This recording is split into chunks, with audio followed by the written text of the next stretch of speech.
Mihaw! Grand opening na nga sa May 29 dito sa Hard Oak ng Taichung. Kung saan makakabili ka lang ng worth 30, 50, and 100 NT lang guys. Nakikita niyo yung mga maong pants na yan, 30 NT lang yan. May mga dresses, t-shirt, and anything. Pero bago yan, ako nga pala si Mani, factory worker dito sa Taiwan. And welcome to my adventure! Eto nga pala guys yung address, screenshot nyo na lang.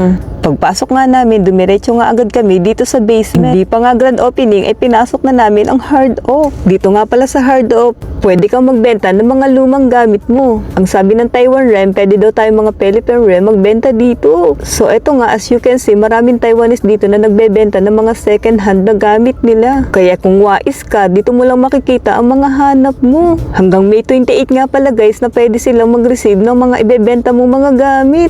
At sa May 29 nga ay grand opening na. So eto nga, nagtitingin-tingin lang muna kami dahil nga hindi ka pa pwedeng bumili sa oras at araw na ito. Kung mapapansin nyo nga, tigte-30 lang yung mga wide pants and mga maong pants dito. Ako nga'y tuwan-tuwa dahil nandito nga yung mga wide pants na hanap ko. Sabi nga ng ex-boyfriend ko, ibenta na namin yung mga LV namin na bag. Yung mga lumang bag. So yan nga, sa grand opening, tiyak na mag-aagawan na dito mga guys. Gusto ko na nga sanang bumili pero hindi pa nga pwede. Nanghihinayang tuloy ako dahil sana nakabili na ako. Alam nyo ba guys, na napakalaki ng Hard Oak dito sa Taichung. Nag-iisang branch lang to sa Taichung guys. Nung nakaraan kasi, dumayo pa kami ng ex-boyfriend ko sa Nantu.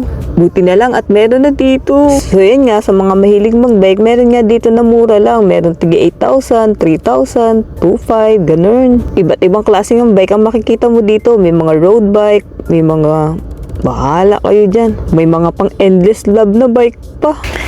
Tingnan nyo guys yung short na yan. 30 NT lang yan. 50 NT. Ganun. Tiyak ko bang pag nakita to ng kapatid ko, manginginig na naman yun sa pagsha-shopping.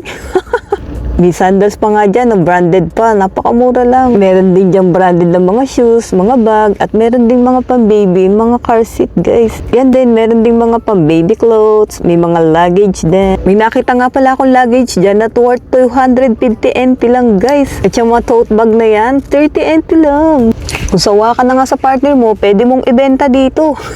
Charot. So yan nga guys, may mga bag pa nga dyan na mga 50 lang, 30, 100. Wala na nga ako masabi sa voice over na to dahil na speechless nga ako. Pero di ako papakabog dahil bida-bida ako. Ayan, 100 NT na lang yan guys. O diba, ang ganda pa, matino pa yan. Tapos yung green na bag na yan, parang 50 NT lang. Ayan, 50 NT nga lang guys. Yung ex-boyfriend ko pala, excited na mag-grand opening itong tindahan na ito. Sa napansin ko nga ay mga goods pa talaga at ang iba ay brand new pa guys. Meron din ditong mga gadget, mga DSLR at kung ano-ano pa. Sa murang halaga mo nga lang mabibili at sana nga gumagana pa. Yun lang guys. Thank you for watching!